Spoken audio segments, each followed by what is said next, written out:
Chapter number 8ની અંદર આપણે D અને એફ વિભાગના તત્વોમાં લાસ્ટ લેક્ચરની અંદર આવો સુંદર રીતે પ્રયત્ન આપણે કરેલો કે જેથી આપણે લેન્થેનાઇડ શ્રેણી અને એક્ટિનાઇડ શ્રેણીના તત્વોને એના શોર્ટિંગના આધારે યાદ રાખી શકીએ દોસ્તો.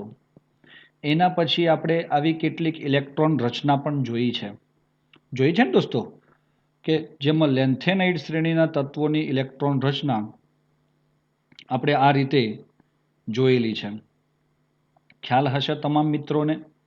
હવે આપણે આગળ વધીએ છીએ તેમાં ટોપિકને સ્ટેપ વાઇઝ સમજવા માટે આપણે શબ્દશઃ થોડું ધ્યાન ઉપર લઈશું. લેન્થેનોઇડ તત્વો કોને કહે છે, અથવા તો આ આંતરસંક્રાંતિ તત્વોથી આપણે સ્ટાર્ટ કરીએ તો દોસ્તો એફ વિભાગમાં બે શ્રેણી છે. લેન્થેનોઇડ જેમાં લેન્થેનમ પછીના 14 તત્વો અને એક્ટિનોઇડ્સ જેમાં એક્ટિનિયમ પછીના 14 તત્વોનો સમાવેશ થાય છે.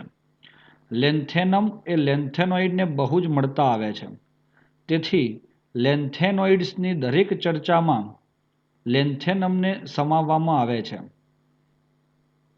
માટે સામાન્ય સંજ્ઞા એલએનનો ઉપયોગ થાય છે. એલએન એટલે લેન્થેનોઇડ્સ માટે એલએન એ સામાન્ય એક સંજ્ઞા તરીકે આપણે વાપરીએ છીએ. આવી જ રીતે એક્ટિનોઇડની ચર્ચામાં આ શ્રેણીના 14 તત્વો ઉપરાંત એક્ટિનિયમને પણ સમાવવામાં આવે છે. આપણે લેન્થેનોઇડમાં લેન્થેનમ પણ જોઈએ છે અને એક્ટિનોઇડમાં એક્ટિનિયમ પણ જોઈએ છે. બંને ડી વિભાગના તત્વો છે દોસ્તો. કોઈપણ શ્રેણીના સંક્રાંતિ તત્વોની સરખામણીમાં લેન્થેનાઇડ્સ એકબીજા સાથે વધુ નજીકની સમાનતા દર્શાવે છે. આ તત્વો માત્ર એક જ ઓક્સિડેશન અવસ્થા ધરાવે છે. એની ઓક્સિડેશન અવસ્થા કેવી હોય છે? માત્ર એક જ. જો લેન્થેનોઇડની અંદર મોટા ભાગે એલએન જે છે ને A+3 જ ધરાવે છે, પરંતુ એક્ટિનોઇડ્સ જે છે A+3 થી +7 સુધીની ઓક્સિડેશન અવસ્થાઓ ધરાવી શકે છે.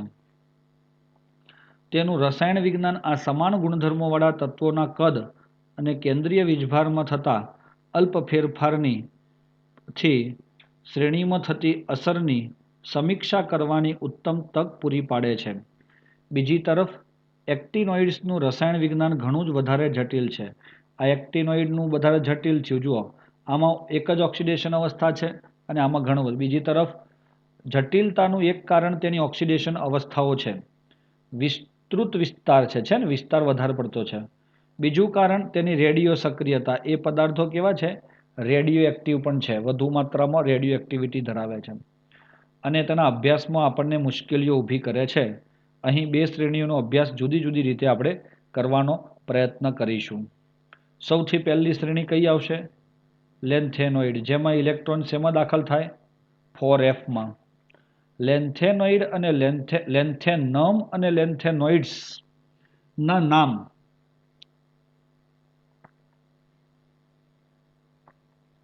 સંઘના પરમાણવીય અને આયનીય ત્રિજ્ય અવસ્થાઓની ઇલેક્ટ્રોન રચના અને ત્રિજ્યા, આ બધી જ ચર્ચા આપણે આની અંદર કરીએ છીએ. મિત્રો, સમજ પડે છે આપણને? ધ્યાન ઉપર રાખી શકીએ દોસ્તો.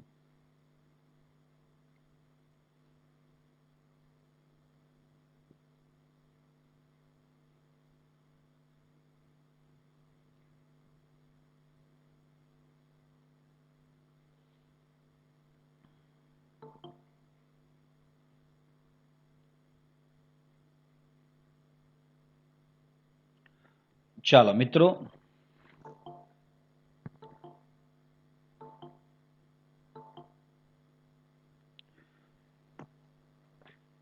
આપણે આગળ વધીએ કે ભાઈ આપણે એના પરમાણુના ક્રમાંકને આધારે આપણને જે ચર્ચા મળી રહી હતી તેના આધારે તત્વનો નામ, સંજ્ઞા ખબર પડી અને શોર્ટિંગના આધારે પ્રયત્ન કરેલો છે. આપણે આની અંદર લખવાનું બાકી છે, આપણે લખી દઈએ.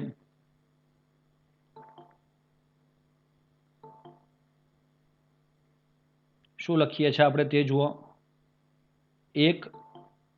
એક થા પા યુ ને પ્લુટો અમે ક્યુરી बकेली है ना, आइंस्टाइनियम आई फर्मी में नोबे लोरे. तो आ बधा शॉर्टिंगना आधारे तमारा दरेक तत्वना परमाणु क्रमांक 58 थी मांडीने 71 सुधी आवे छे. लेन्थेनम थी ते ल्यूटेशियम, एमां सीरियम ए तमारुं एफ विभागनुं तत्व थी मांडीने ल्यूटेशियम कहेवाय. लेन्थेनम नहीं पण एनी चर्चा आपणे एनी साथे करीए छीए. आनी अंदर 5D1 है अने 4F नो तो 0 है अने आ प्रकारनी इलेक्ट्रॉन रचना मळे छे.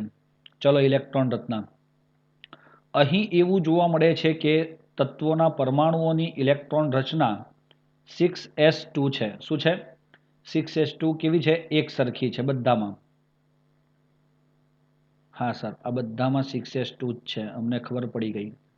आगळ परंतु 4F स्तर जुदी जुदी रीते भराय छे. जो कि बधा ज त्रिविधानो त्रिधन आयनो, त्रिधन आयन एटले केवा?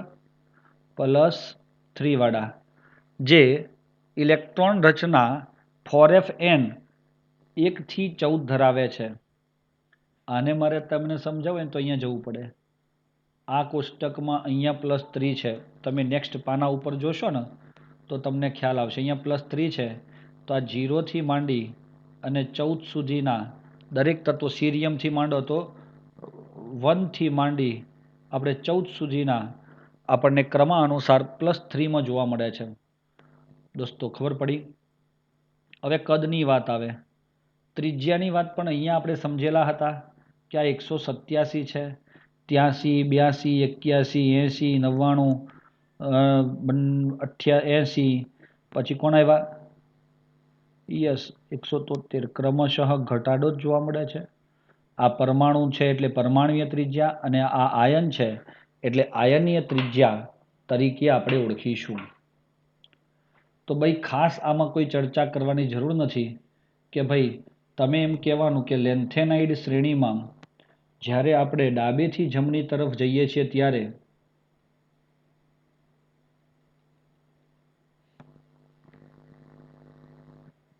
डाबेथी जमणी तरफ जईए तो क्रमशः शुं थाय?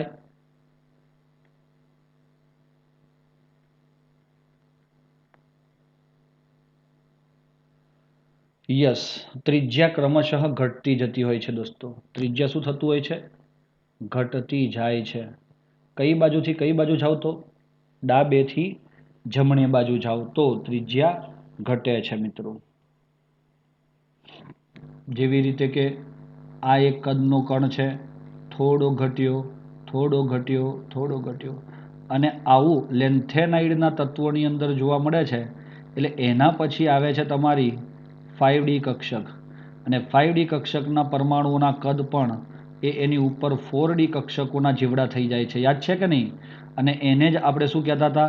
લેન્થેનાઇડ સંકોચન, કે જેમાં લેન્થેનાઇડ શ્રેણીના તત્વોની ત્રિજ્યા ક્રમશઃ ઘટાડો એની અસર 5D કક્ષકના પરમાણુઓ પર પણ મળે છે. 4D કરતાં 5Dની જે ત્રિજ્યા હોય તે વધવી જોઈએ, પણ એની સરખામણીમાં આ ઘટાડાની અસર એ 5Dના તત્વોને પણ જોવા મળે છે. એથી 4D અને 5Dના તત્વો લગભગ સમાન ત્રિજ્યાવાળા બને છે. એનું કારણ શું છે? લેન્થેનાઇડ સંકોચન. શું છે? લેન્થેનાઇડ સંકોચન. આગળ પણ એકવાર આપણે ભણ્યા છીએ એવું. ચલો, લેન્થેનમથી લ્યુટેશિયમ સુધી ત્રિજ્યાઓમાં એકંદર ઘટાડો, જેને લેન્થેનાઇડ સંકોચન, લેન્થેનાઇડ્સના રસાયણ વિજ્ઞાનમાં એક અદ્વિતીય લક્ષણ છે, એક નિયમિત ઘટાડો છે. આની તૃતીય સંક્રાંતિ શ્રેણીના તત્વોમાં રસાયણ વિજ્ઞાન પર દૂરગામી અસર થાય છે. પરમાણુય ત્રિજ્યાઓમાં થતો ઘટાડો એ વધુ અનિયમિત હોતો નથી. અનિયમિત નથી એટલે એકદમ વધુ નિયમિત હોતો નથી. એટલે કે થોડો ઘણો ફેરફાર એ જોવા મળે છે. M+3 આયનોમાં તે નિયમિત છે.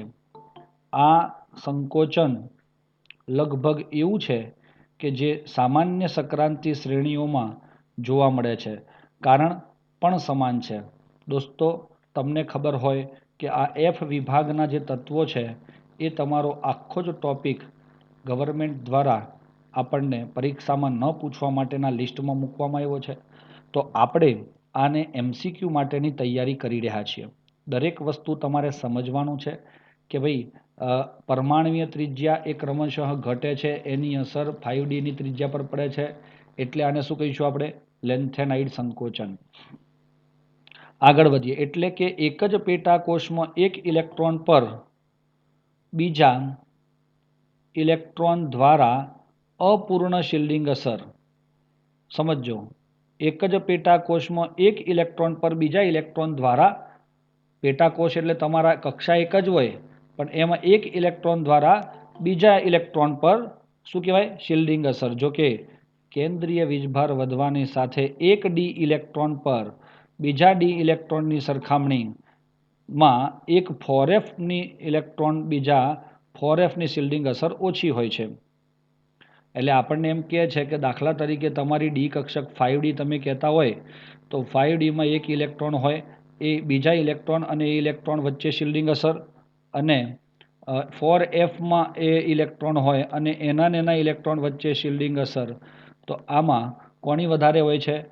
5Dમાં એના ઇલેક્ટ્રોન અને અનધર 5Dના ઇલેક્ટ્રોન વચ્ચે જે શિલ્ડિંગ અસર છે તે 4fની શિલ્ડિંગ અસર, 5Dની શિલ્ડિંગ અસર ઇઝ ગ્રેટર ધેન 4fની શિલ્ડિંગ અસર. શિલ્ડિંગ અસર જે તમારે ખાસ ધ્યાન ઉપર લેવાનું દોસ્તો. શ્રેણીમાં પરમાણ્વીય ક્રમાંક વધવાની સાથે પરમાણ્વીય કદમાં નિયમિત ઘટાડો થાય છે. નિયમિત ઘટાડો થાય છે. લેન્થેનોઇડ શ્રેણીના સંકોચનની સંચયી અસર લેન્થેનોઇડ સંકોચન કહેવાય છે, જેને કારણે તૃતીય સંક્રાંતિ શ્રેણી એટલે કે 5D ના તત્વોની ત્રિજ્યાઓ બીજી સંક્રાંતિ શ્રેણી એટલે કે 4D ના તત્વોની ત્રિજ્યાઓને સમાન બને છે. ઝિર્કોનિયમ અને હાફનિયમ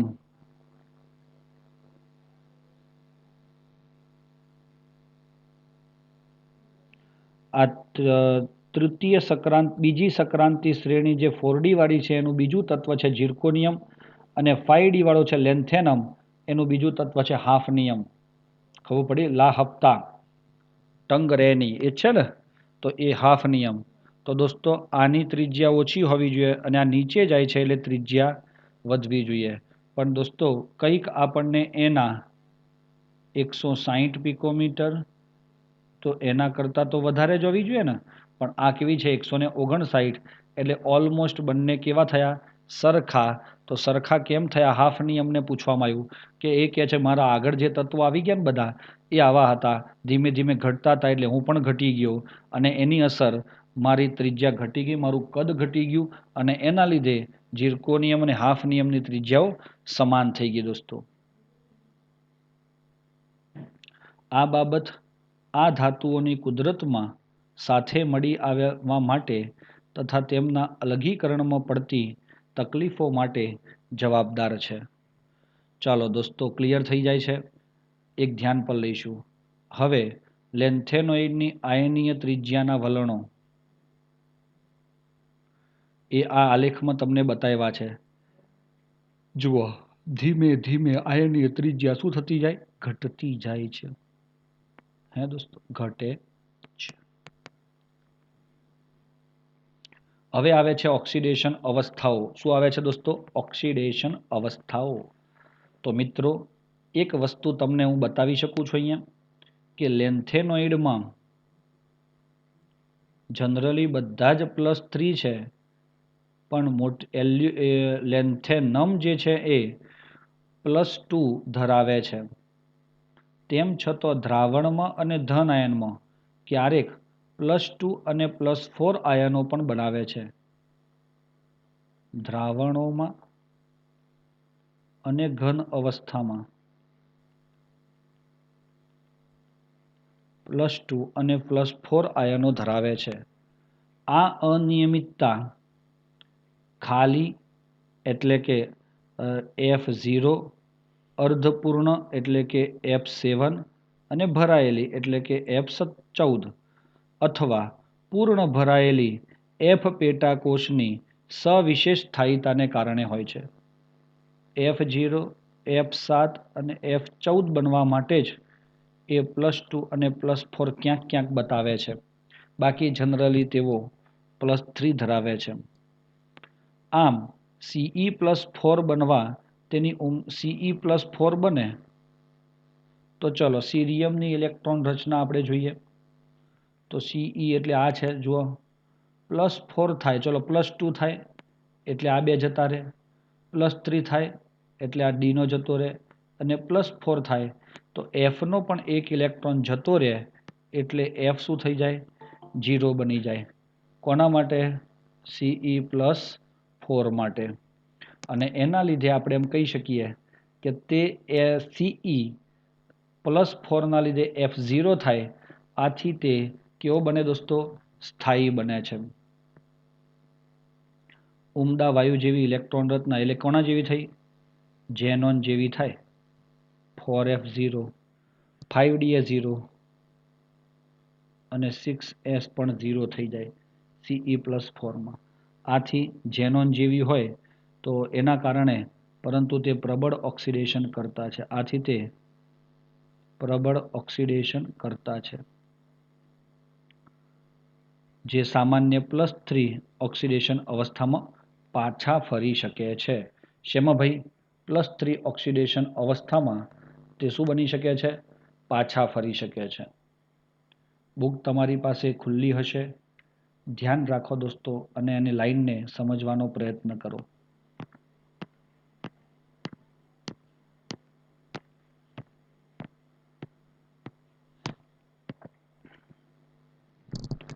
હવે એમાં આપણે અહીંયા જોઈ શકીએ છીએ કે ભાઈ Ce જે છે ને, સાંભળજો હવે, Ce એ પોતે +4 ઓક્સિડેશન કરતા કેમ થયો? કારણ કે એ પોતે એક ઇલેક્ટ્રોન ફટાફટ મેળવી અને સ્થાયી Ce+3 બનવા ટ્રાય કરે છે અને એના લીધે તમને એનો E0 Ce+4 Ce+3 અહીંયા આપ્યો છે +1.74, એટલે ઘણો વધારે કહેવાય દોસ્તો. અને આ સરળતાથી આમાં રૂપાંતર પામે. જો એ સરળતાથી પામે તો એનું પોતાનું સરળતાથી શું થાય છે? રિડક્શન થાય છે. તો એને બીજાનું શું કર્યું સરળતાથી? ઓક્સિડેશન. આથી તે પ્રબળ ઓક્સિડેશન કરતા છે. આ વસ્તુ તમારે આ MCQ માટે યાદ રાખવું પડે કે Ce+4 પ્રબળ ઓક્સિડેશન કરતા, જે પાણીનું પણ સરળતાથી ઓક્સિડેશન કરી શકે છે. યાદ રાખજો, આથી તે પાણીનું સરળતાથી ઓક્સિડેશન કરે. આ બહુ MCQ છે, બહુ સારો છે દોસ્તો. આ પ્રક્રિયાનો વેગ ઘણો ધીમો હોય છે, એ આપણે લેવા દેવા નથી. Ce4 એક સારો વૈશ્લેષિક પદાર્થ છે. Ce+4 છે ને વૈશ્લેષિક પદાર્થ પણ છે. હવે આયા તમારા આવા તત્વો, પ્રિસિયોડિમિયમ, નિયોડિમિયમ, ટર્બિયમ અને છેલ્લે ડિસ્પ્રોસિયમ. આ જે તત્વો તમારી સામે છે એ પણ +4 અવસ્થા દર્શાવે છે. આ બધા પણ શું દર્શાવે છે? +4 અવસ્થા. પરંતુ માત્ર એ શેમાં? ઓક્સાઇડ લાઈક MO2માં જ, બીજા કોઈમાં નહીં. પછી જુઓ Eu+2, અહીંયા જુઓ Eu જે છે એ, જો Eu આ +2 બને એટલે આ બે જતા રહે તો શું બની જાય? 4f7. જો એ 4f7 બનતો હોય તો તે સ્થાયી બન્યો કે નહીં? તો તે પોતે શું કરે છે? હજુ એક ઇલેક્ટ્રોન ગુમાવે અને Eu+3 બને તો Eu+3 વધારે સ્થાયી બને છે કમ્પેરેટિવલી Eu+2. અને એના લીધે તે ઇલેક્ટ્રોન ગુમાવવાના કારણે F7 રચના આ આયન બનાવવા માટે હોય છે. જો કે Eu+2 એના કારણે શું થશે? પ્રબળ રિડક્શન કરતા. સમજો, Ce+4 પ્રબળ ઓક્સિડેશન કરતા, જ્યારે Eu+2 એ પ્રબળ રિડક્શન કરતા છે, અને જે સામાન્ય +3 ઓક્સિડેશન અવસ્થામાં ફેરવાય છે.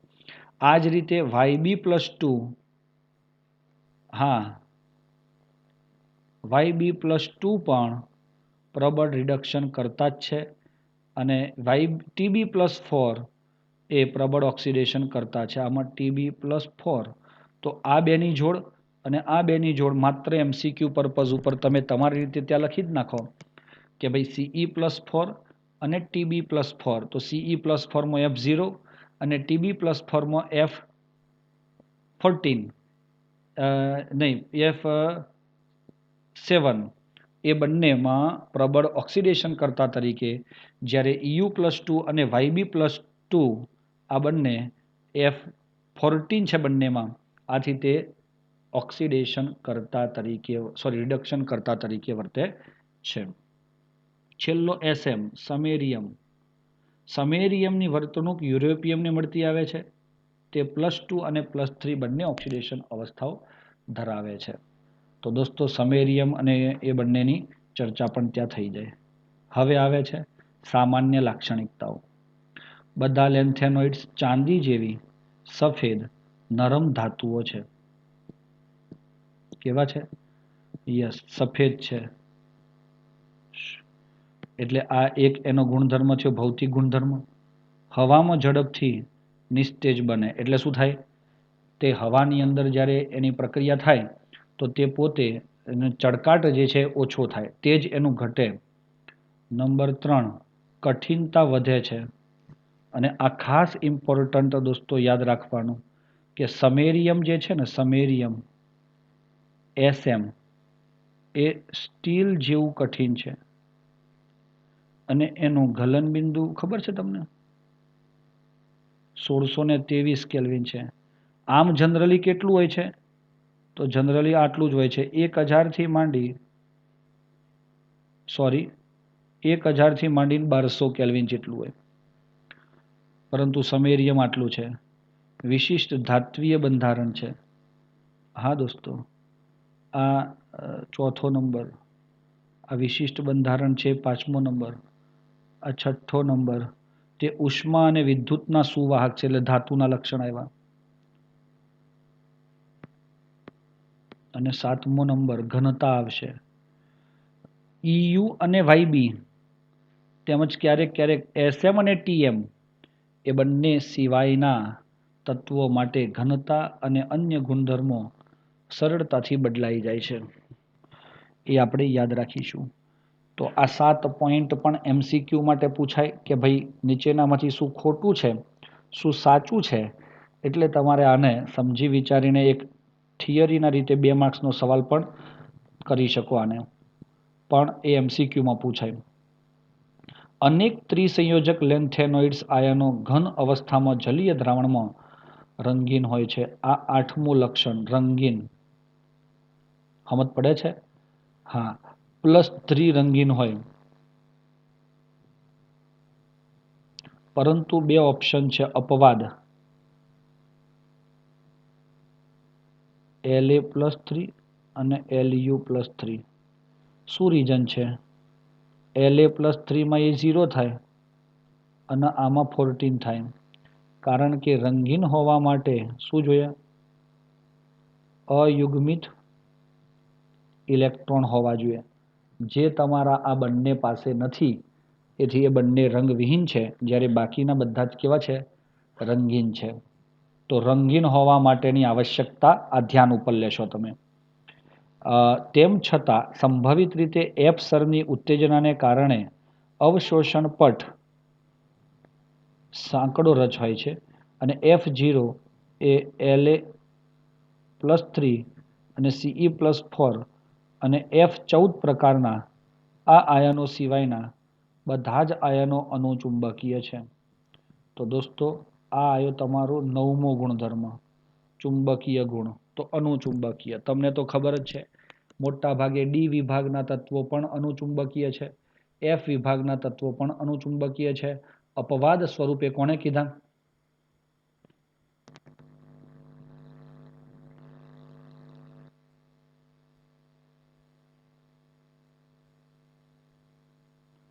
એમાં અપવાદ કોણ છે?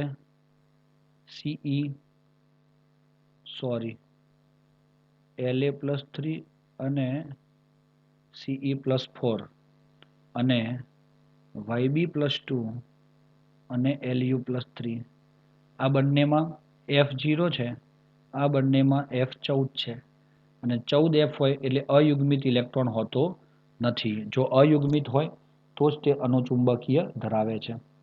એમાં સ્પેસિફિકલી MCQ બની જાય આવું. નિયોડિમિયમ એટલે ND એ મહત્તમ અનુચુંબકત્વ ધરાવે છે. એ કેવું ધરાવે છે અનુચુંબકત્વ? મહત્તમ. લેન્થેનોઇડ્સની પ્રથમ આયનીકરણ એન્થાલ્પી લગભગ હા દોસ્તો ડેલ્ટા IH1 600 કિલો જૂલ પર મોલ અને દ્વિતીય આયનીકરણ એન્થાલ્પી 1200 કિલો જૂલ પર મોલ છે, જે કેલ્શિયમને સમતુલ્ય હોય છે. તૃતીય આયનીકરણ એન્થાલ્પીમાં ફેરફારની ઊંડાણમાં ચર્ચા સૂચવે છે કે વિનિમય એન્થાલ્પીનું મહત્વ એ જેમ કે પ્રથમ સંક્રાંતિ શ્રેણીની 3D કક્ષકમાં ખાલી, અર્ધ ભરાયેલી અને સંપૂર્ણ ભરાયેલી કક્ષકો F સ્તરને કેટલીક મર્યાદા સુધી સ્થાયીતા આપે છે. તો દોસ્તો આમાં શું થાય? ડેલ્ટા IH1 અને ડેલ્ટા IH2 ત્યાર સુધી તો બરોબર છે, પણ કેટલાક એવા ઘટકો છે જેની ડેલ્ટા IH3 ઘટે છે. એમાં છે La, GD અને Lu. સમજ પડી? કેમ એવું? કારણ કે આ બધાની ઇલેક્ટ્રોન રચના તમારી સામે છે. Laમાં +2 થયા પછી એટલે જુઓ અહીંયા આ લેન્થેનમમાં આ 2 ઇલેક્ટ્રોન ગુમાવ્યા પછી એક ઇલેક્ટ્રોન 5D માંથી જવા દેવો છે. આ 6s માંથી ગયા પછી +3 વાળો ત્રીજો ઇલેક્ટ્રોન 5D માંથી અને લ્યુટેશિયમમાં આ 6s2 માંથી ગયા પછી 5D માંથી જવા દેવો છે. એટલે એ અસામાન્ય રીતે નીચા મૂલ્યો ધરાવે છે, બાકી બધામાં વધતા જાય. સામાન્ય રીતે શ્રેણીના પ્રારંભમાં રહેલા સભ્યોની રાસાયણિક વર્તણૂક કેલ્શિયમની જેમ વધુ છે. શરૂઆતના તત્વોની પ્રતિક્રિયાત્મકતા કેલ્શિયમની કેવી છે? વધારે, પરંતુ પરમાણ્વીય ક્રમાંક વધવાની સાથે તે એલ્યુમિનિયમની જેમ વર્તન કરે છે. કેલ્શિયમ, લેન્થેનમ અને એલ્યુમિનિયમ. તો આપણે એમ કહી શકીએ પ્રતિક્રિયાત્મકતા થોડી ઘણી અંશે કેલ્શિયમની ઘણી વધારે, શરૂઆતના તત્વોની પણ કેલ્શિયમ જેવી, પણ અંતિમ તત્વોની ઘટતી જઈ એ કોના જેવી થાય છે? લેન્થેનમ જેવી થાય, એલ્યુમિનિયમ જેવી થાય છે. Ln+3+3 electron gives Ln solid. તો એનો E0 Ln+3 Ln એનું મૂલ્ય મારા ખ્યાલ પ્રમાણે કેટલું છે દોસ્તો? 2.2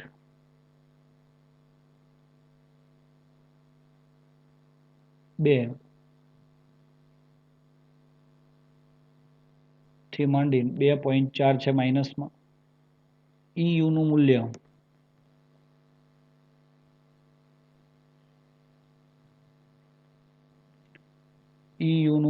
-2.0 વોલ્ટ આપણને મળે છે. ઝાઝો તફાવત નથી, પણ એ કમ્પેરેટિવલી વધારે છે EUનો.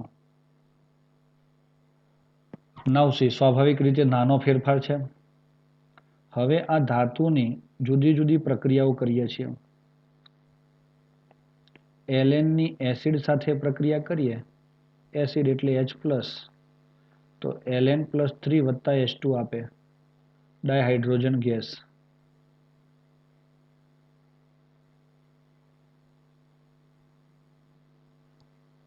Ln જે છે એ H2 સાથે પ્રક્રિયા કરે તો Ln હાઇડ્રાઇડ આપે. નંબર 2, એ કાર્બન સાથે રિએક્શન કરે LnC2 Ln3C2 હે ને, Ln3C આવી રીતે કાર્બાઇડ આપે છે. નંબર 4, મંદ HCl વાળી તો આવી ગયું ને, હા, હાઇડ્રોજન વાયુ આપે છે. ચાલો હેલોજન સાથે LnX3 આપે છે, મતલબ 5. ચાલો 6. LnO2 ઓક્સિજન સાથે તો Ln2O3, અને પાણી સાથે પ્રક્રિયા કરો LnOH થ્રાઇસ હાઇડ્રોક્સાઇડ બનાવે છે. સમજ પડે છે? આ બધું આ ચક્ર જે તમને આપ્યું છે ને એ આ પ્રક્રિયાઓ જ છે, બીજું કંઈ છે નહીં. આ ઉપરાંત નહીં કે જળયુક્ત, એ પાણી સાથે જળયુક્ત ઓક્સાઇડ ન આપે, એ ખાલી હાઇડ્રોક્સાઇડ આપે. તેવો આલ્કલાઇન અર્ધધાતુના ઓક્સાઇડ સંયોજનો અને હાઇડ્રોક્સાઇડ સંયોજનોની જેમ બેઝિક છે. આ બંને કેવા છે? બહુ મસ્ત MCQ. હા, ચાલો. તેથી સામાન્ય પ્રક્રિયાઓ આકૃતિમાં દર્શાવ્યા પ્રમાણેની છે. મિત્રો, ક્લિયર થાય છે? આ તમને સમજ પડે છે દોસ્તો? હા કે ના? હલો, હેતવીને ખ્યાલ આવી ગયો? પ્રિયંકા, પાર્થ, કૃષિ, અલ્પિતા, ઉર્વી. ચલો મિત્રો, સરસ. હવે ટાઈમ બહુ વીતી ગયો છે, ભૂખ પણ બધાને લાગી હશે. આપણે થોડો અડધો કલાક જેવો હજુ લેક્ચર લઈ લઈએ, તો થોડું જે મજા આવી જાય એ કરી લઈએ આપણે. હવે આના ઉપયોગ આવે છે, આ બહુ અગત્યના. આ બહુ MCQમાં પૂછાય તેવું, વેરી IMP. લેન્થેનોઇડનો ઉપયોગ, એક ઉપયોગ અહીંયા આવ્યો, પતરા અને નળીઓ બનાવવા માટે. મિશ્ર ધાતુ સ્ટીલના ઉત્પાદનમાં તો પહેલો ઉપયોગ છે. પતરા અને નળીઓ માટેની જે મિશ્ર ધાતુ છે એને સ્ટીલના ઉત્પાદનમાં થાય. અને આ બીજો ઉપયોગ બહુ અગત્યનો, વેરી ઇમ્પોર્ટન્ટ, મિશ્ર ધાતુ એક બનાવીએ છીએ જેનું નામ છે મિશ ધાતુ. શું નામ છે? મિશ ધાતુ. એમાં 95% Ln, 5% આયર્ન એટલે કે Fe, અને ઓછા sulphur, carbon, calcium and aluminium છે. મિશ ધાતુનો મોટો જથ્થો મેગ્નેશિયમ આધારિત મિશ્ર ધાતુ બનાવવામાં વપરાય છે. તો મિશ્ર ધાતુનો ઉપયોગ બહુ વધારે છે. તો બીજામાં એ બંદૂકની ગોળી વિચાર કરો, એ બનાવવા માટે, કવચ બનાવવા માટે, લાઇટર જે સળગાવી અને જે અંદર સળીઓ આવે ને જેના ઘર્ષણ થવાથી તણખો ઉત્પન્ન થાય, તે પણ એક આપણે ઘરે લાઇટર છે ગેસનું, એ ઘરેનું લાઇટરમાં જે વચ્ચે પથ્થર આવે કે જેના સાથે ઘર્ષણ થવાથી તણખો ઉત્પન્ન થાય, તેમાં છે આપણું કોણ? આપણું કોણ? યસ, લાઇટર બનાવવા માટે આ વપરાય છે મિશ ધાતુ. ચાલો, એ થઈ ગયું તમારું બીજા નંબરનું. નંબર 3, લેન્થેનોઇડ્સના મિશ્ર ઓક્સાઇડ સંયોજનોનો ઉપયોગ, અંડરલાઇન કરજો, પેટ્રોલિયમના ભંજનમાં ઉદ્દીપક તરીકે થાય છે. અને નંબર 4, ઉપયોગ ટેલિવિઝનના પડદામાં સંદીપક તરીકે. સંદીપક એટલે શું? એનાથી આપણને પિક્ચર જે દેખાય છે, ચિત્ર, તેના તરીકે, અને પરસ્ફુરણ પૃષ્ઠ તરીકે થાય છે. દોસ્તો, સમજ પડી હોય? ખ્યાલ આવે છે? બહુ જ અગત્યનું છે આ, ધ્યાન ઉપર લઈશું મિત્રો.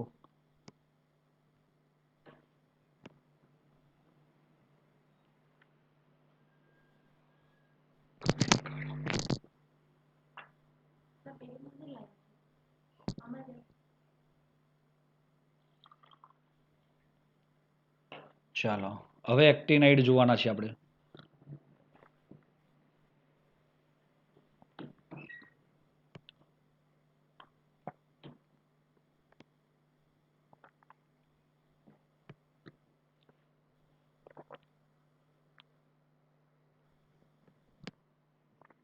ચાલો, હવે એક્ટિનાઇડ્સ. શોર્ટિંગ, એક થા પા, યુ ને પ્લુટો, યુ ને પ્લુટો, મેક્યુરી, બકેલી, आई फर्मी में नोबेलो रे। दोस्तों समझ पड़ी આપણને? આટલે સુધી આપણા આ શોર્ટિંગ તમને ખ્યાલ છે? એક્ટિનિયમની જો ઇલેક્ટ્રોન રચના આપણે દોરવા જઈએ તો એક્ટિનિયમનો પરમાણુ ક્રમાંક 89 છે. તો ત્યાં કોણ આવશે? રેડોન. હા દોસ્તો, રેડોન 54 + 32 કેટલા થાય? 86. યાદ રાખજો. પછી આવે છે 7s 6d 5f. 7s માં 2 આવ્યા એટલે 86 87 89 88 અને 6d માં 1 ગયો એટલે આ થઈ એક્ટિનિયમ. થોરિયમમાં સેમ ટુ સેમ 5f માં તો 0 જ થાય. 6d માં બીજો ઇલેક્ટ્રોન દાખલ થઈ જાય છે, માટે મિત્રો આપણે એને શું કહીશું? 6d2 7s1.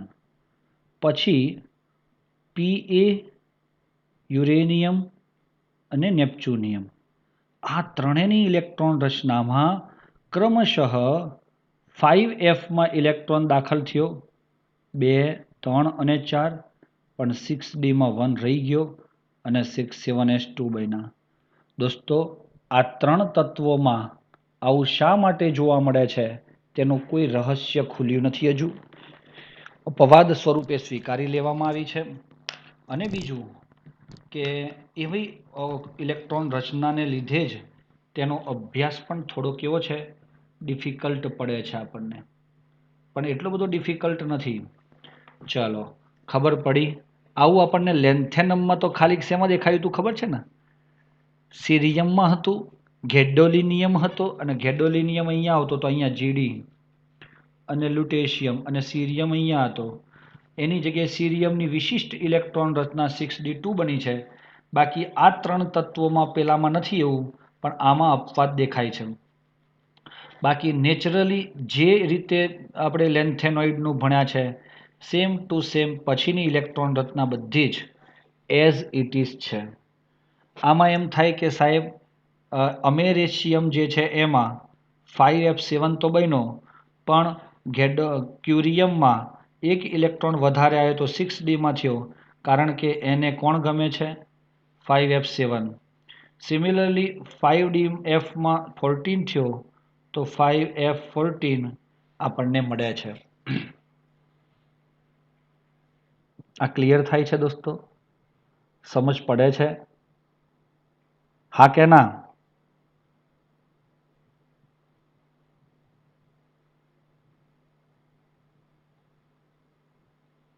હવે એનો આ એમ થઈ ગયો. m+3 હોય તો 3 ઇલેક્ટ્રોન જાય. જુઓ 7sના 2 ગયા, 6dનો 1 ગયો તો f0 થઈ ગયો. પણ આ એક વિશિષ્ટ છે, તમે અહીંયા ખાસ નજર કરશો. જે જગ્યાએ આપણે હાઇલાઇટ કરીએ છીએ બેટા એ જગ્યાએ તમારે ખાસ જોવાનું. જો આ ઇલેક્ટ્રોન રચનામાં તમે +3 કરો તો 7sના 2 જતા રહે અને 6d જે છે એમાંથી 1 જાય તો 6d1 બચવો જોઈએ. પણ દોસ્તો એવું થવા પછી તમારો ઇલેક્ટ્રોન ખાલી p કક્ષક f કક્ષકમાં જતો રહેતો હોવાથી 5f1 મળે છે. એવું બધામાં થઈ અને આપણને બાકી બધામાં કોમન છે. માત્ર એક આ થોરિયમ જે છે એના +3ની ઇલેક્ટ્રોન રચના મિસ્ટેક ના થાય. જો +4 થાય તો પછી તો એ જે દેખીતી વાત છે જે બચેલા ઇલેક્ટ્રોનના આધારે થાય. હવે એની ત્રિજ્યાઓ આપી.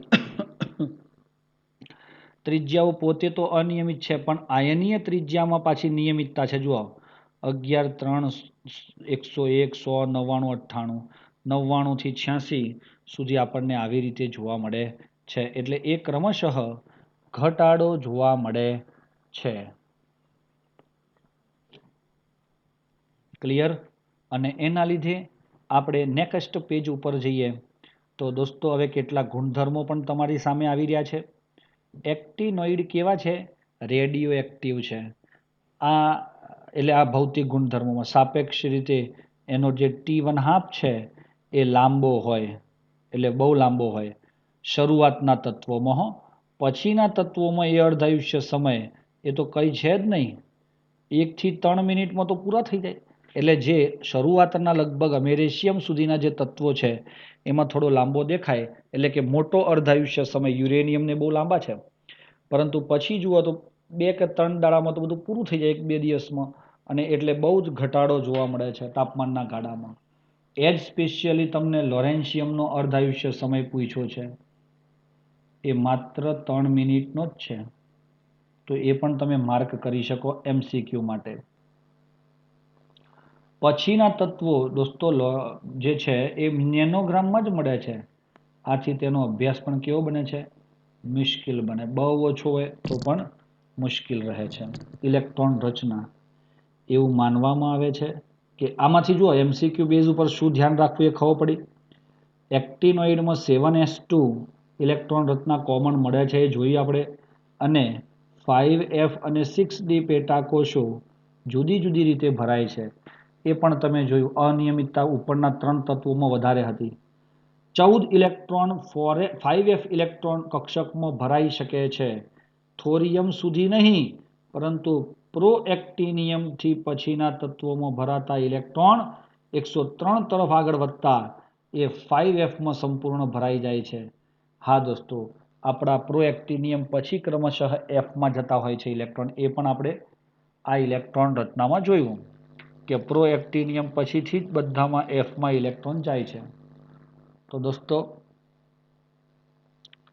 લેન્થેનોઇડની જેમ એક્ટિનોઇડની ઇલેક્ટ્રોન રચનામાં અનિયમિતતા 5f પેટાકોષમાં રહેલા f, f0, f7 અને f14ના કારણે કેટલીક અનિયમિતતા જોવા મળે છે. આમ અમેરેશિયમ અને Cm એટલે કે ક્યુરિયમની ઇલેક્ટ્રોન રચના તો આ છે જ. જો કે 5f કક્ષકો 4f કક્ષકો સાથે તરંગ વિધેયના કોણીય ભાગના સંદર્ભમાં સમાનતા છે. એટલે કોણીય વેગમાનને આધારે જે એનું તરંગ વિધેય મળે છે બંનેમાં f છે, એટલે તો સમાનતા છે. 5f કક્ષકો એ 4f કક્ષકો જેટલી અંદરના ભાગમાં દબાયેલી હોતી નથી. તો 4f એ વધુ દબાયેલી હોય. હા, તેથી 5f કક્ષકો બંધ બનવામાં વધુ પ્રમાણમાં ભાગ લે છે. એટલે બંધ બનાવવામાં કોણ વધુ ભાગ લે? 5f. કારણ કે 4f જે છે એ કેન્દ્રની ખૂબ નજીક પહોંચી જાય એટલે ઇલેક્ટ્રોન દૂર કરવાની વૃત્તિ ન આવે, અને 5f થોડો દૂર હોય એથી એ કરી શકે છે.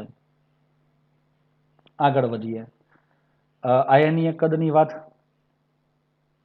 લેન્થેનોઇડના જેવું જ વલણ છે. એક શ્રેણીમાં પરમાણુઓના M+ આયનોના કદ બી ઘટે છે. એને એક્ટિનોઇડ સંકોચન પણ કીધું. જેવી રીતે લેન્થેનોઇડ સંકોચન હતું તે રીતે શું આવ્યું? એક્ટિનોઇડ સંકોચન. કારણ કે તેમાં પણ ક્રમશઃ ત્રિજ્યામાં ઘટાડો થાય છે. હવે અહીંયા એક શબ્દ આપ્યો છે જુઓ, આ MCQ માટે ઇમ્પોર્ટન્ટ. આ સંકોચન 5fના જે ઇલેક્ટ્રોન છે એની નબળી શિલ્ડિંગ અસરના કારણે એક તત્વથી બીજા તત્વમાં શિલ્ડિંગ અસર શું થાય છે? વધતી જાય છે, અને એના લીધે આપણા ત્રિજ્યાઓ ક્રમશઃ ઘટે છે. એટલે તમારું લેન્થેનાઇડ સંકોચનની જેમ એક્ટિનાઇડ સંકોચન પણ મળે છે. ઓક્સિડેશન અવસ્થા આપણે કીધી +3 થી +7ની રેન્જમાં હોય છે. એ તમે આ રીતે જુઓ છો. ક્રમશઃ શરૂઆતના તત્વોમાં વધે છે અને પ્લુટોનિયમ પછી ક્રમશઃ ઘટે છે. એક્ટિનોઇડ હે ને ઓક્સિડેશન અવસ્થાઓનો મોટો ગાળો છે. આંશિક રીતે તેનું કારણ 5f, 6d અને 4f એટલે આ બધી કક્ષકો છે ને, 5f, 6d અને 7s આ બધી સમતુલ્ય છે મોટા ભાગે. એટલે શું થાય? એની ઉર્જાનો તફાવત ખૂબ ઓછો છે. એક્ટિનોઇડ્સની જાણીતી ઓક્સિડેશન અવસ્થાઓની યાદી દર્શાવી છે. એક્ટિનોઇડ સામાન્ય રીતે +3 ઓક્સિડેશન અવસ્થા દર્શાવે છે. એ કેવી ઓક્સિડેશન અવસ્થા દર્શાવે છે? +3. શ્રેણીના પ્રથમ અડધા ભાગમાં તત્વો સામાન્ય રીતે ઊંચી ઓક્સિડેશન અવસ્થા, આ અડધો ભાગ, પ્રથમ અડધો ભાગ એટલે કે અમેરિશિયમ સુધી પણ તમે લઈ શકો. આ બધામાં કેવી છે? ઊંચી. ઉદાહરણ તરીકે મહત્તમ ઓક્સિડેશન અવસ્થા થોરિયમમાં +4 છે. જુઓ, થોરિયમમાં +4, પ્રોએક્ટિનિયમમાં +5, યુરેનિયમમાં +6, નેપ્ચ્યુનિયમમાં +7 સુધી વધે છે, પરંતુ પછીના તત્વોમાં તે ક્રમશઃ ઘટે છે, જે આપણે એરો દ્વારા બતાવ્યું. એક્ટિનોઇડ લેન્થેનોઇડની જેમ +4 ઓક્સિડેશન અવસ્થા કરતાં +3 અવસ્થા વધુ સંયોજન ધરાવે છે. જો કે +3 અને +4 આયનો જળ વિભાજન પામવાનું પણ વલણ ધરાવે છે. એટલે મોટા ભાગના સંયોજનો કોના હોય?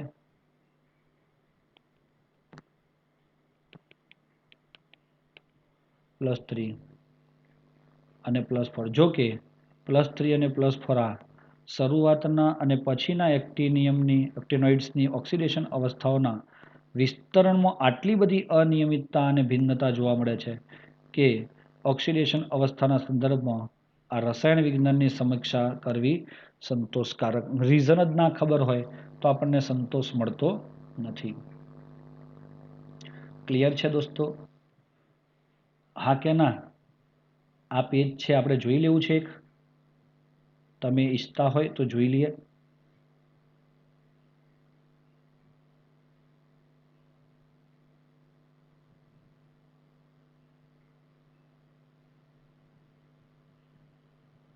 હલો, શું ઈચ્છે છે બાળકો? તો એ પ્રમાણે આપણે આગળ વધીએ.